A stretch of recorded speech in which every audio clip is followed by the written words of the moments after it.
kept this teaching alive and kept it pure.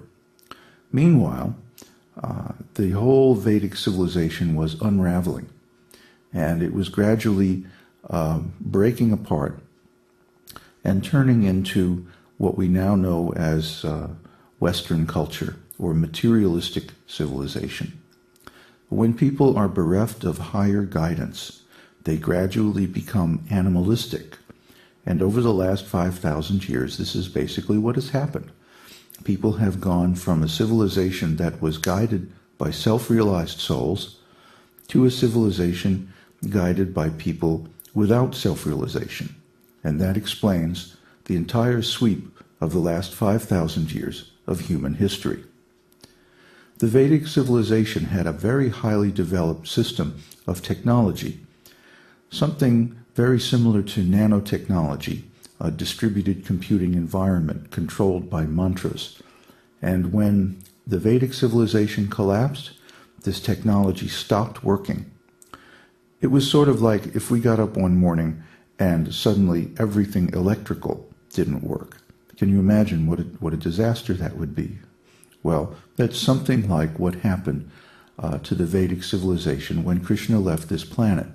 It's like he turned off the lights. So everything's been basically going downhill since then, spiritually speaking. And although today we have a very varied and amazing materialistic civilization based on technology and exploitation of natural resources, this civilization does not promote spiritual realization. Therefore, we're all suffering.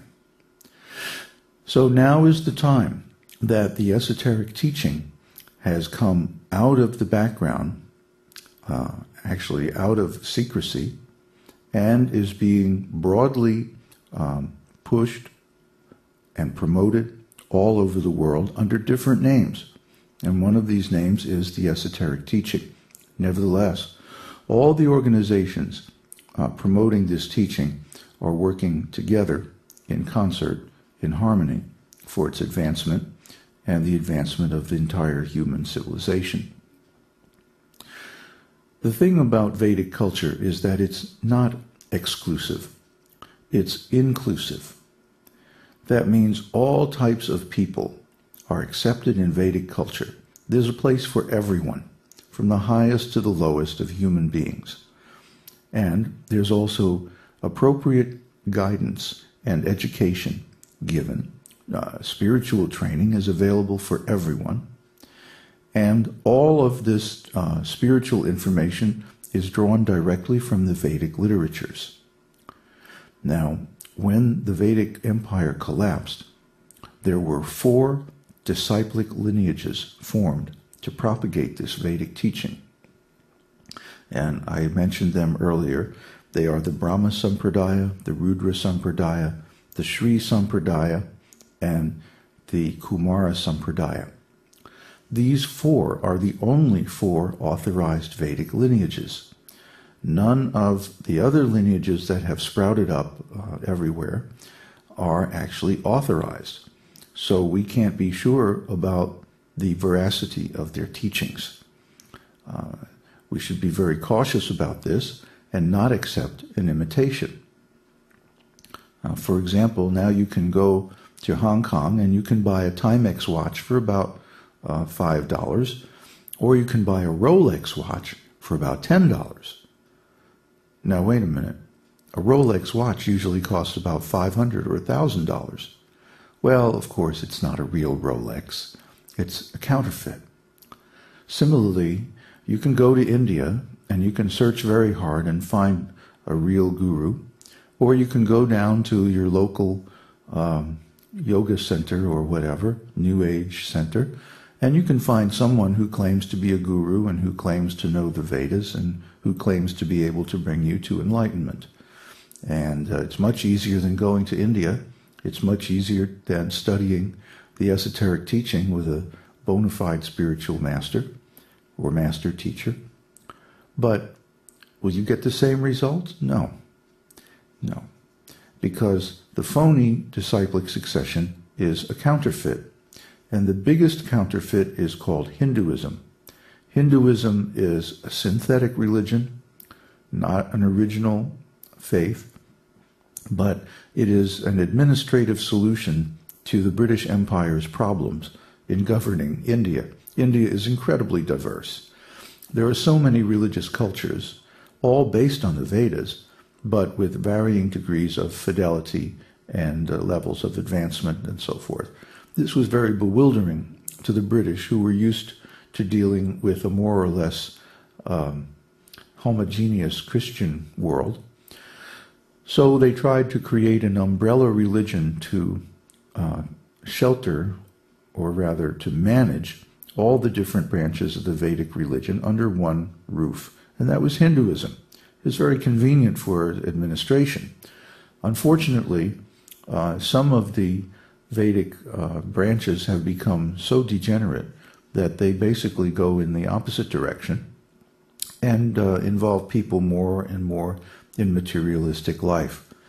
For example, what is called yoga and tantra these days is completely different from the original Vedic teaching, and it actually entangles people more in materialistic life rather than freeing them and bringing them toward spiritual life. If you go to a yoga school nowadays, they'll teach you that, well, you just have to do these exercises, and somehow or other, eventually you'll attain self-realization. But do they explain how to attain self-realization? No. Do they explain how the 8 limbs of yoga go together to create spiritual enlightenment? No. But they can't explain these things because they have lost the knowledge. And if you begin asking questions, you'll find yourself very quickly unwelcome.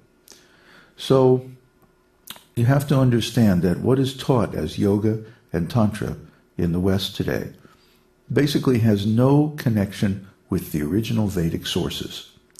It has become commercialized, it has become disconnected from the original purpose of the Vedas, which is spiritual life.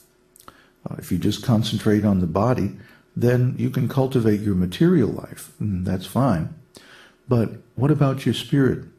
What about the need that we have to hear the absolute truth? That's not available through the modern schools of yoga and tantra. So we should be aware of them. We should be very cautious only to take instruction from authorized teachers who are initiates of a bona fide disciplic succession. And again, I'll give you the names. The Brahma Sampradaya, descended from Lord Brahma. The Rudra Sampradaya, descended from Lord Shiva through Ramanujacharya.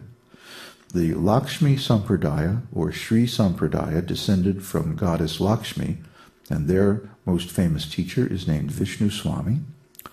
And the Sanaka Sampradaya, or Kumar Sampradaya, descended from the 4 Kumaras through Nimbarkacharya. So these are the 4 authorized Vedic lineages. Others are not authorized. If someone is teaching Shankara, they cannot help you. They cannot really guide you towards your eternal spiritual identity and your perfect body.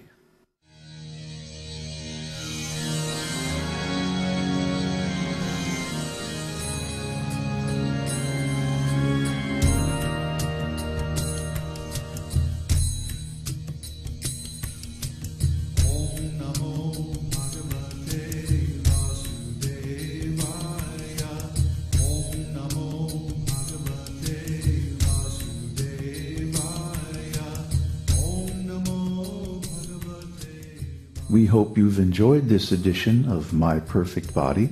This is David Hughes, your host, reminding you to visit us on the web at esotericteaching.org, where you can purchase the complete Esoteric Teaching Introductory Seminar DVD and many CDs of transcendental music and mantras.